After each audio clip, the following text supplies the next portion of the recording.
The Susan Brender Show is a radio show online broadcasted on YouTube across the United States and globally. The show features guests who speak about health, spirituality, entertainment, and a host of subjects to enlighten people across the nation.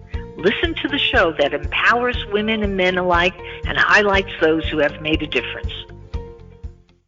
I'm Susan Brender, and this is the Susan Brender Show. You know, I've had Scott Miller on my show many times, and Scott is the owner. It's called Miller Physical Therapy.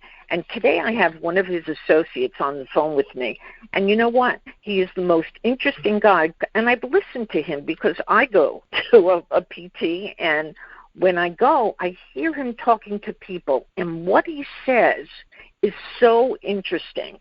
He makes people feel very comfortable in his setting, and he teaches them a lot about their bodies. So with that in mind, I want to welcome David Harwick to the show, and I'm very pleased to have you, David. Hi, thanks, Susan. I really appreciate it.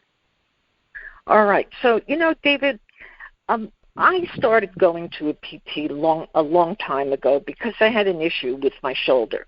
Now, when I went, one of the things that really inspired me to really do the things that were necessary to heal were given to me by a PT. So that brings to mind, what is the most common misperception patients have about coming to PT for movement impairments? So I think the biggest thing is understanding that there are cause and effect relationships between all things, number one. Number two, I would say that it is their problem. It develops over many years sometimes by accident, but getting better is a matter of commitment and a commitment to yourself. And number three, I would say that although you're seeing a physical therapist, your actions outside of the clinic matter. Those actions that are good and those actions that are bad. And at first it's touch and go. You know, that's interesting because when I listen to you talking to your patients, I hear you telling them a little bit about why their bodies are suffering, why they have problems. And what is most interesting is that you understand so much about the body. Where did you learn all of that? Well, I think, from many, many good teachers, but also I think it's commitment to reason, logic, and objectivity. Those are things that I think good providers of medicine and good providers of physical therapy are constantly committed to, and trying to use those things to persuade people.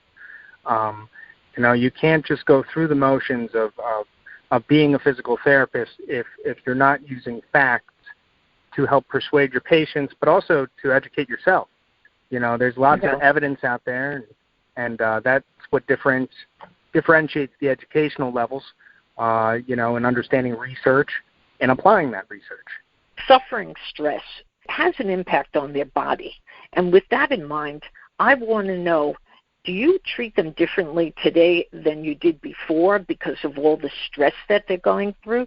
I think that I treat patients very similar to how I did in the beginning. And I personally, this is just me personally, I know that every patient has a frontal lobe, just like me. And, with that fact being known, I know I have the ability to reason with them. And despite their suffering, when I can empower them with facts and show them the cause and effect relationship between things, it makes suffering much more palatable, and it empowers them to do something about it. Yeah. That's a very interesting point because as I see you, I realize that you do those kinds of things. Now, what differentiates patients that are successful in PT versus patients that do not benefit from PT at all? There is a large group of people that I think, it's very difficult to nail down, but there is current evidence suggesting that mood disorders often affect patients on top of their physical problems, whether it's depression and anxiety. And often I find myself, referring patients to cognitive behavioral therapy. I go to cognitive behavioral therapy myself because, it's an objective person that helps you deal with these things. So I think a lot of it, and mental illness is taboo, but, getting people to commit to bettering themselves and knowing that they're worth it, that they have to do what's in their self-interest. And, I use the example of, putting on, when you're in an airplane and you got a kid, you put your oxygen mask on first so that you can make sure your kid has their oxygen mask. So whether it's people that, are selfless all the time and, they are very altruistic, they're focused on other people and their problems, and instead of investing in themselves and feeling good about it. But, I think that it's multifactorial. But the main thing is, I think the ones that are successful are able to, they have the edge because they don't have a depressed mood, or their emotions aren't heightened to the point where they can't listen or hear what I'm trying to persuade them because of their fear levels or whatnot. So, right. I think that successful patients, their commitment to reason, logic, and objectivity is very difficult if they have underlying mood conditions. Yeah. You deal with many different patients of all different ages. Now, do you deal with children? Because, children play all kinds of sports and they get involved in things that they shouldn't be involved in. Perhaps it's a little stressful or a little difficult. So what ages do you deal with, and is there a big difference the way you treat them? That's a great question. I don't treat like toddlers or things like that. In those cases, it's usually the parents that are the ones you have to persuade and get them on board. But when it comes to kids, you'd be surprised. Like if you treat a kid like an adult, they start acting like an adult.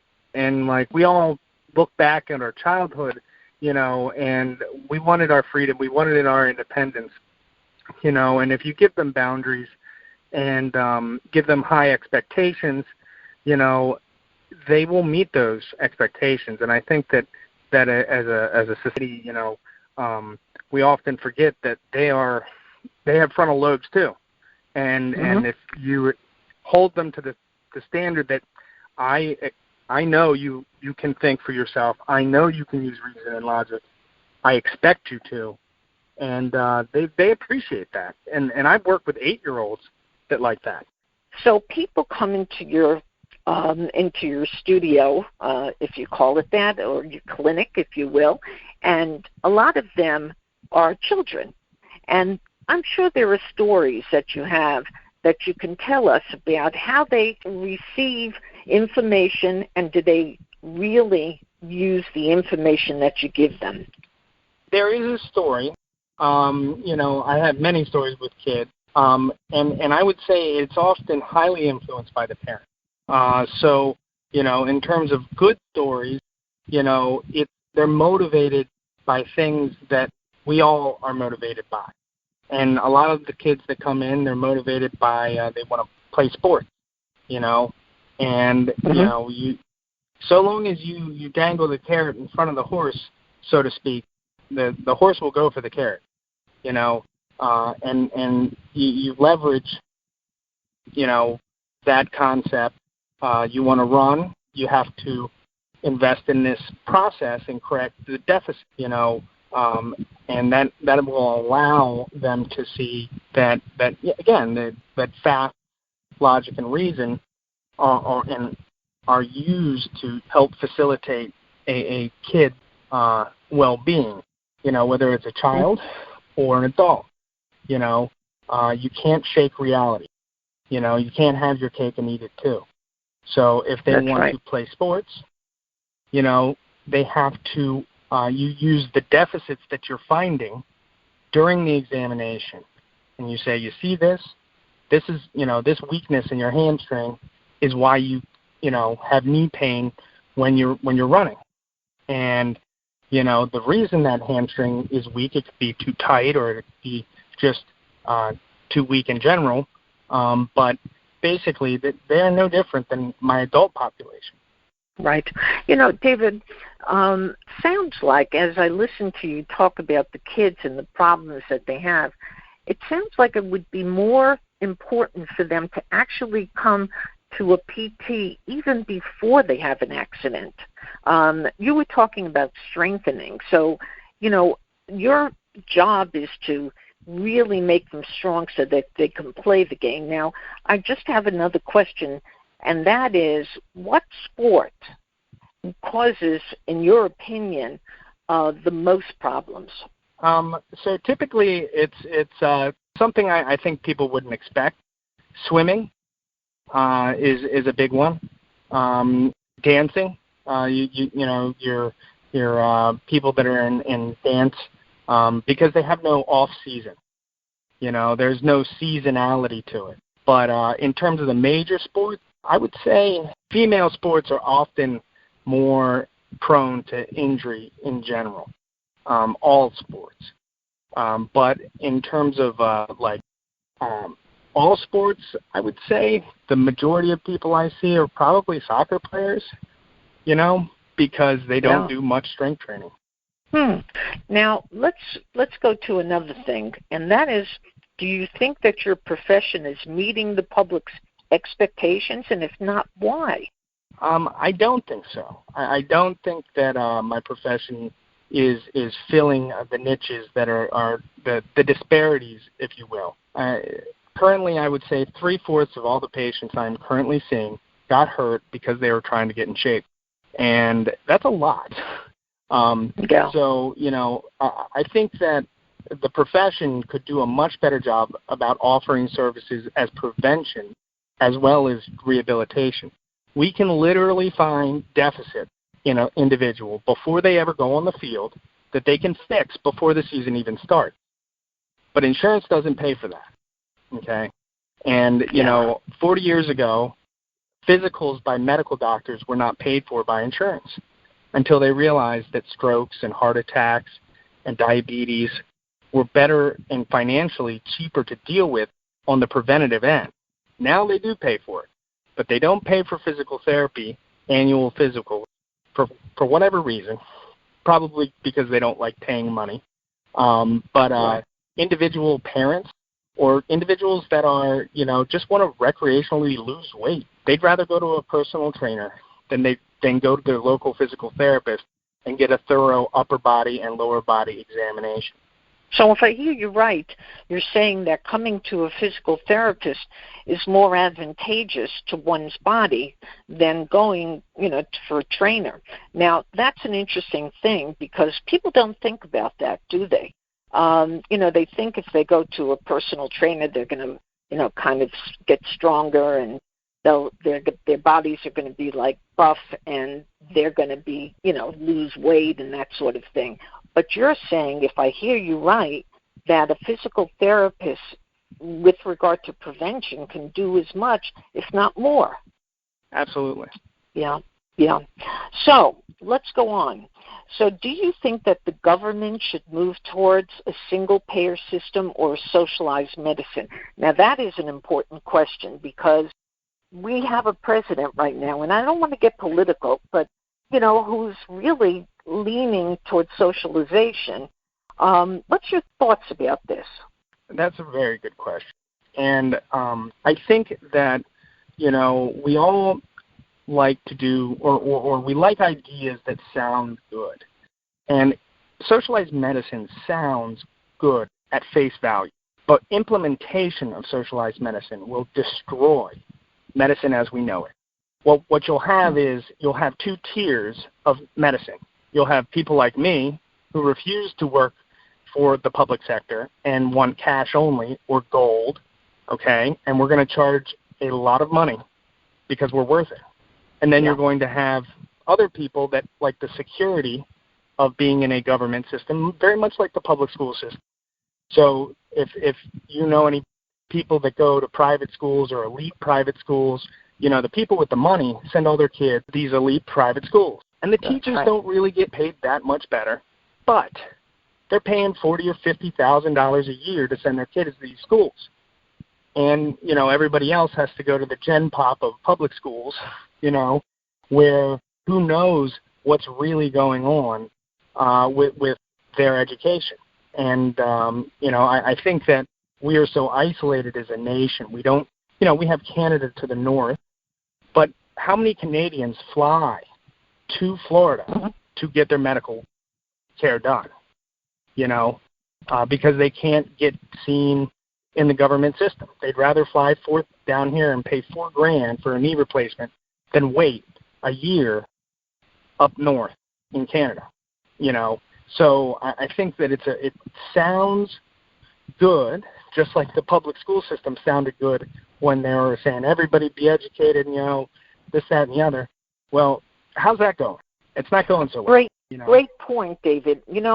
I think about that all the time because I had a friend, and this friend happened to be in England, and we asked him, how does he feel about socialized medicine, which they have? And his idea and his thoughts were, he said, I'll tell you what, if you don't need it, okay, if you don't need to go to a doctor, it's fine. But if you need to go to a doctor, you have to wait a long time, which is what you just said. Now, look at the system that we have right now. It's working, isn't it? I mean, I want to know whether you think it's working, or is there more that could be done? I think that it is working, but it's getting to the point when reimbursement rates continue to drop, the number of patients, a doctor can see has to increase. And, you probably remember a time like this when it was just the doctor and maybe a secretary in the office. Now you have doctors' offices that require entire armies of support staff to just do the billing, okay? So I don't think the system is doing as well as we think it is. And we are, ever since the ACA was passed, the quality of care that is being rendered is continually deteriorating. And you're finding more and more physicians that are refusing to even take Medicare because they're too good. They deserve more money, and I don't blame them. Right. And I think that we as providers, like the public doesn't understand, the cost it on the providers with having to see more and more patients. The best of the best, they either burn out, they find another job, or, they have kids, and just so that they can get away from that. It's very frustrating. But, I've been in the business for 11 years, and every year I feel like it's more and more manic. Wow. That's pretty horrible. And I really realize that this is a situation that's going on. And with respect to what you're getting, you might want to just think about changing careers, but I don't think you want to change careers. I think that your career is a fabulous one, and even though you can't make as much as you would like to, which is really an injustice, a total injustice, and I want the audience to hear that. I want them to realize how much work you do to help people, whether it is kids, whether it is adults, whatever. But, David, last but not least, give us a sense and an understanding of what is happening right now with regard to the COVID. Is it having a huge impact on the people who are coming to your place? Absolutely, Susan. It's quite concerning on a lot of different levels. I'm completely understanding of the dangers of COVID, but what people are not realizing is them being locked in their homes, not going out, is resulting in a lot of morbidity in terms of, arthritis. They're deconditioned. I mean, the number one killer in the United States is and has been heart disease. And how many people are sitting at home, not exercising, not doing anything?